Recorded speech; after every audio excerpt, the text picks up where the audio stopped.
अपनी बात शुरू करने से पहले मलका अख्तर ने मेरे लिए बोलने के लिए कुछ छोड़ा ही नहीं है। ठीक है, अब सबसे पहले अस्सलामु अलैकुम। और मैं यहाँ ये इतना खूबसूरत प्रोग्राम जो मास्टर साजिद आई थिंक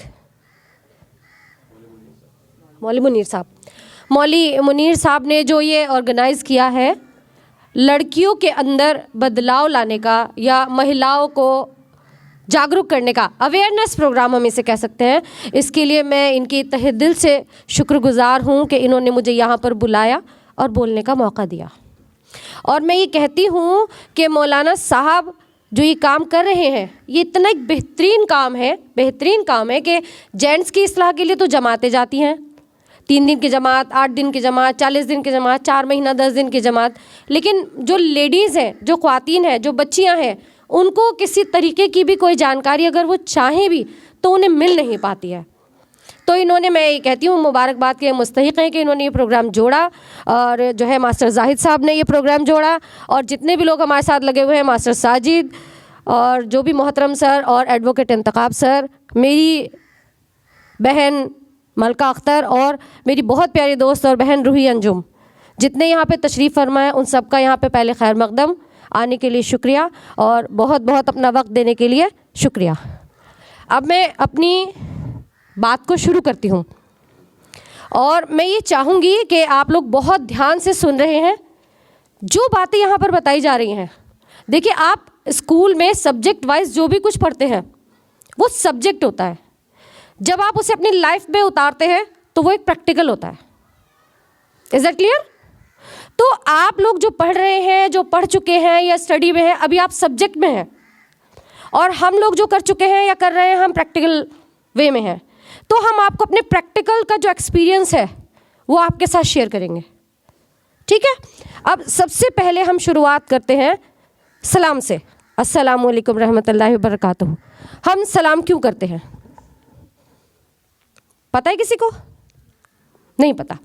1400 साल पहले आखिरी 3 हदीसें नबी पाक करीम सल्लल्लाहु अलैहि वसल्लम की थी, उनमें से एक ये थी कि आपको सलाम देना है और सलाम लेना है। सलाम का मतलब सभी जानते होंगे, आप पर सलामती हो और आप पर भी सलामती हो, ठीक है? तो ये क्या है? ये सुन्नत रसूल है।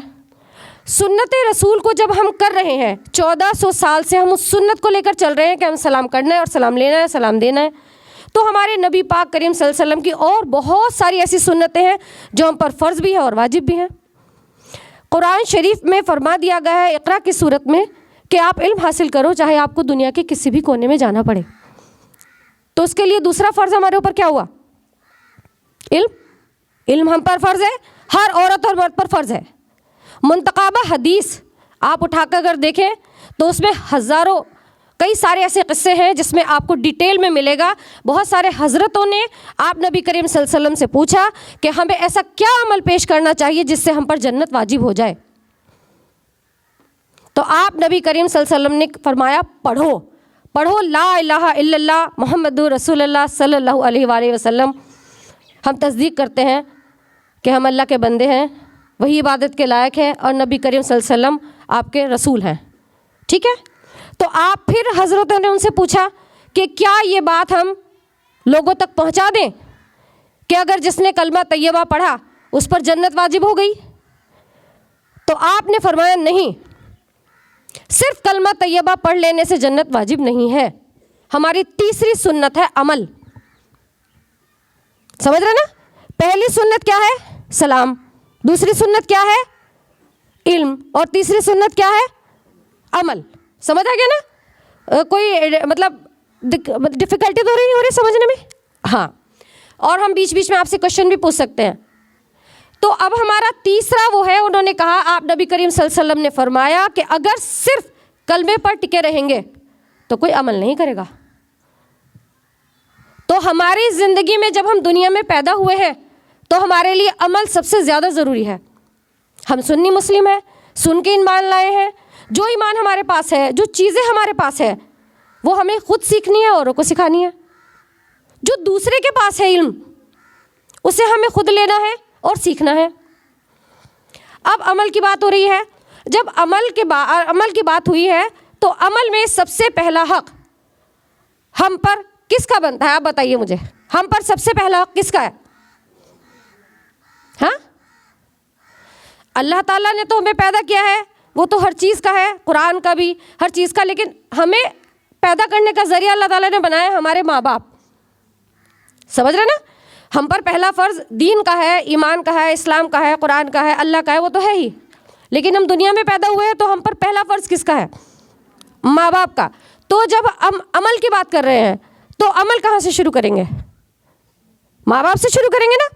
अब आप जितनी भी लड़कियाँ यहाँ बैठी हैं, अपने अपने घरों से निकल कर आई हैं, सारा दिन यहाँ पे 4 घंटा 6 घंटा देते हैं। जो आपके घर में वालदैन हैं, पूरे आपके अब्बू जो है सुबह को घर से निकलते हैं, शाम में घर से आते हैं। कोई रिक्शा चलाते हैं, कोई फैक्ट्री में काम करता है, कोई किसी तरह काम करता है, सारा दिन मजदूरी करके पसीना बहाकर पैसा कमाते हैं, जो आपकी फ़ीस में पे करते हैं। और आपकी अम्मी सारा दिन कपड़े धोती हैं, खाना बनाती हैं, झाड़ू लगाती हैं, फर्श धोती हैं और अपना पसीना बहाती हैं, जबकि ये पसीना आपका बहाना चाहिए घर पे। सही है ना? उनको आप बेटियां मिल गई काम करने के लिए, अब उन्हें क्या ज़रूरत है?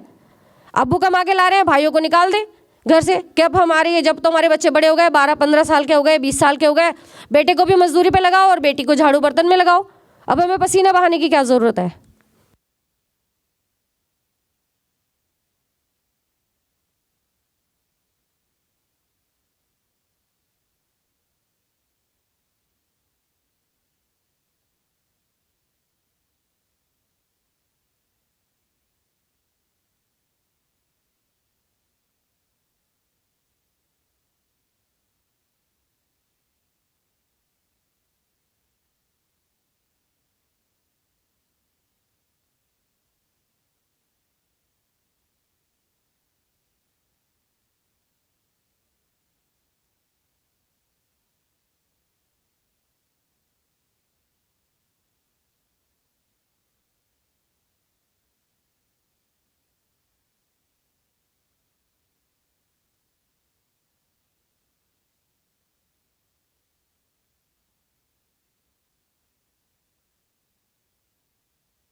ईमान जो है वो कामिल ईमान है, एक पुख्ता ईमान है, एक पक्का ईमान है, और हमें हर वक्त राह रास्त से हटाने की कोशिश की जाती है और हर वक्त ये चाहते हैं कि किसी तरह हम लोग राह रास्त से हट जाएं।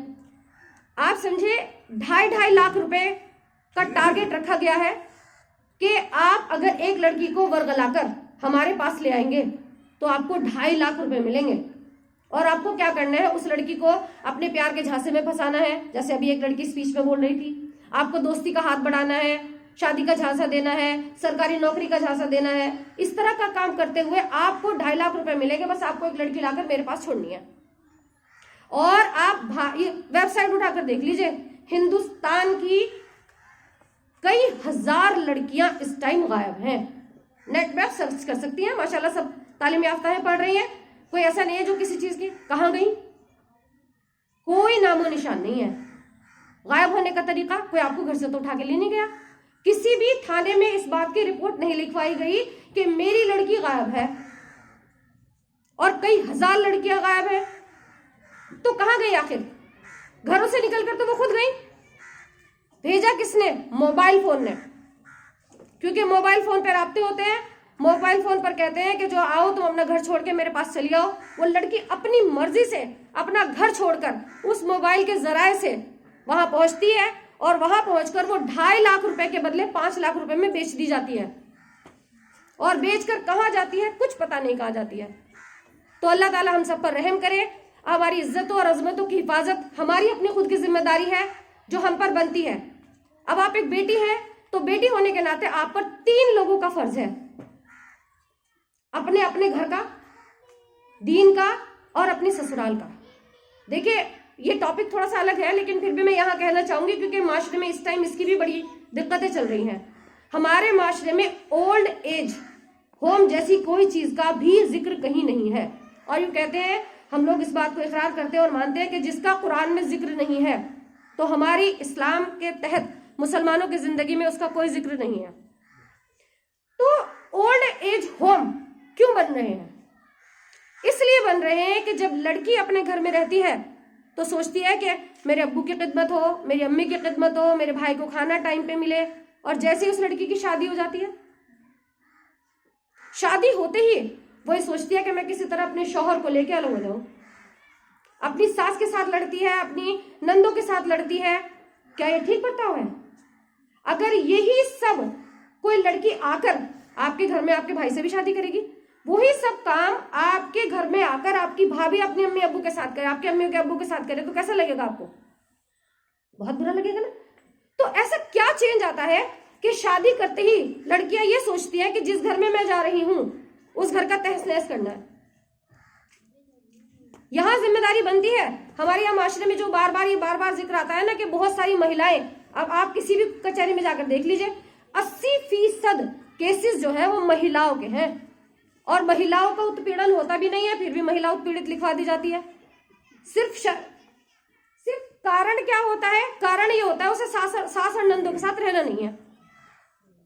और हम बेइज्जत हो रहे हैं, हमारी अजमत जा रही है, बिना बुर्के हैं, हमारे ऊपर उल्टे सीधे इल्जाम लगाए जा रहे हैं, लेकिन हम थाने में खड़े हैं, हम कचहरी में खड़े हैं। जिस टाइम हमें दीन के बारे में सोचना चाहिए, अपनी औलाद की परवरिश के बारे में सोचना चाहिए, जिस टाइम हमें नमाजें अदा करनी चाहिए, हम कचहरी में खड़े हैं। 80% केसेस सिर्फ इस बात के हैं कि मुझे या तो इनसे तलाक चाहिए, अल्लाह तौबा, और या फिर इस बात के लिए कि मुझे सास और नंदों के साथ नहीं रहना। जब आप एक अच्छी बेटी हैं तो आप एक अच्छी बहू कैसे नहीं बन सकती? मेरी समझ में ये बात नहीं आती कि 2 कैरेक्टर कैसे हो जाते हैं एक ही आदमी के। या तो फिर वो ये वाला कैरेक्टर झूठा रोल प्ले कर रहा है, पहला, जहां वो अच्छी बेटी साबित होने की बात कर रही है ना, फिर वो झूठा रोल प्ले कर रही है। आपको चाहे बुरा लग जाए, मैं कड़वी बात कह रही हूँ, है ना? तो आप वो ये जो रोल कर रही है ना, आप और मैं, अपने घर में अच्छी बेटी बनने का, तो ये हम ड्रामा कर रहे हैं।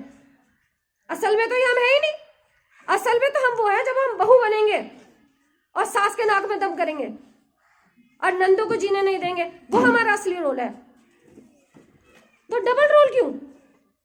मम्मी उनकी भी, मम्मी मेरी भी, पापा उनके भी, पापा मेरे भी। माशरे में गलत होने का तरीका एक ही नहीं होता, 1000 तरीके होते हैं गलत होने के। हमें पर्दे में रहना है, घर में रहना है, हिफाजत से रहना है, अपने घर की भी सेफ्टी करनी है, तो इस पर भी बात करने की जरूरत है। समझ रहे ना आप? अब आप एक छोटा सा एग्जांपल लीजिए।